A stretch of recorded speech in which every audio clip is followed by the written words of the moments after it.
जय जय श्री राधे, जय जय श्री जगन्नाथ। आप सबका स्वागत है कृष्ण प्रिया की चैनल में। तो आपको यहाँ पे मोटिवेशनल और स्पिरिचुअल कहानी मिलेगी और आज की कहानी का नाम है एक हाथ का निशानेबाज, दृढ़ इच्छा शक्ति। तो ये ना एक मोटिवेशन वाला कहानी है, बहुत अच्छा है और मुझे आशा है कि आप सबको सुनकर अच्छा लगेगा। तो बिना लेट के कहानी की ओर चलते हैं। बात 1920 के दौर की है। हैंगरी आर्मी का एक नौजवान लड़का था जिसकी ज़िंदगी में बस एक ही मकसद था। उसका मकसद था दुनिया का सबसे अच्छा निशानेबाज बनना। अपने लक्ष्य को प्राप्त करने के लिए वो दिन रात मेहनत करता, घंटों प्रैक्टिस करता और इसी का परिणाम था कि वो अपने देश के टॉप निशानेबाज में गिना जाने लगा था। 1938 में 28 साल का होते होते उसने देश विदेश की कई निशानेबाजी प्रतियोगिताएं जीत ली थी और सभी को यकीन हो चला था कि दाएं हाथ का ये निशानेबाज 1940 के टोक्यो ओलंपिक्स में गोल्ड मेडल जीतकर ही दम लेगा। लेकिन होने को तो कुछ और ही मंजूर था। एक आर्मी ट्रेनिंग सेशन के दौरान उसके दाएं हाथ में मौजूद एक हैंड ग्रेनेड फट गया। इस हादसे में उसने अपना दायां हाथ गंवा दिया और इसके साथ ही उसका ओलंपिक गोल्ड मेडल जीतने का सपना भी चकनाचूर हो गया। वह 1 महीने तक हॉस्पिटल में पड़ा रहा और उसके बाद जब बाहर निकला तो उसकी दुनिया बदल चुकी थी। अब उसकी सबसे बड़ी ताकत उसका दायां हाथ उसके साथ नहीं।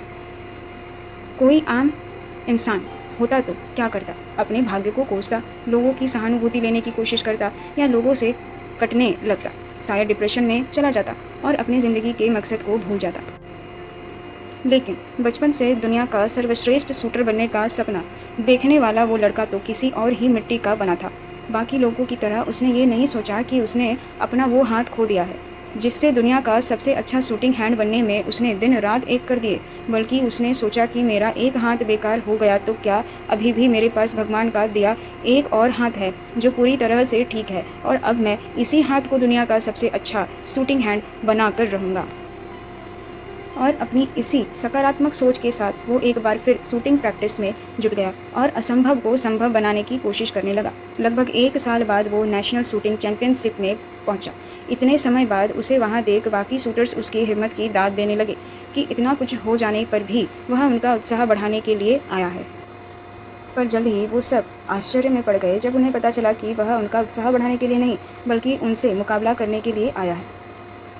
मुकाबला हुआ और पूरी दुनिया को हैरान करते हुए अदम्य साहस वाले उस शख्स ने अपने बाएं हाथ से वो मुकाबला जीत लिया। एक बार फिर लगने लगा कि वो दुनिया का सर्वश्रेष्ठ शूटर बनने का अपना सपना पूरा कर सकता है और ओलंपिक में गोल्ड मेडल जीत सकता है। पर दुर्भाग्य तो मानो उसके पीछे पड़ गया था। विश्व युद्ध की वजह से 1940 और 1944 के ओलंपिक गेम्स कैंसिल हो गए और सीधे 1948 लंदन ओलंपिक्स कराने का फैसला लिया गया। इस बीच कितने ही नए शूटर्स अपनी प्रतिभा का लोहा मनवाने के लिए खड़े हो गए। कहाँ अपने शुरुआती दिनों में उसे दाएं हाथ से मुकाबला करना था और कहाँ इतने सालों बाद अब बाएं हाथ से विश्व स्तरीय मुकाबले में भाग लेना था। पर उसे इन बातों का फिक्र ही कहाँ था।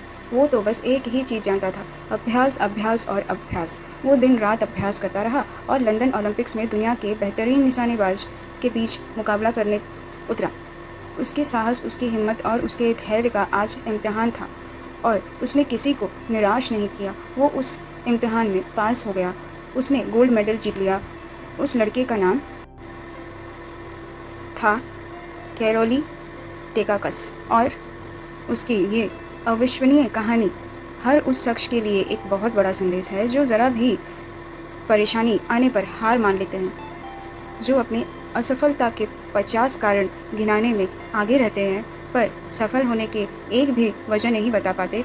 दोस्तों, दुनिया में बस एक ही इंसान है जो आपको कामयाब या नाकामयाब बना सकता है और वो है इंसान आप खुद।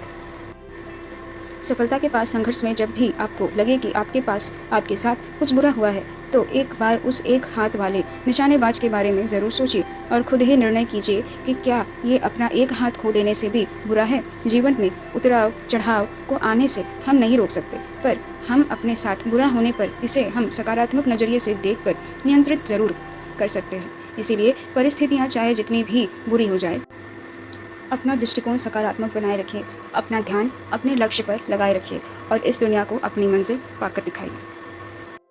तो आशा है आप सभी को ये कहानी अच्छी लगी होगी। जैसी भी लगी हो आप कमेंट पर ज़रूर बताएं और अगर ये कहानी अच्छी लगी हो तो इस पर लाइक कर दीजिएगा, इसे शेयर कर दीजिएगा और मेरे चैनल को सब्सक्राइब कर लीजिएगा। राधे राधे, हरे कृष्ण, जय जगन्नाथ। मिलते हैं एक दूसरी कहानी में।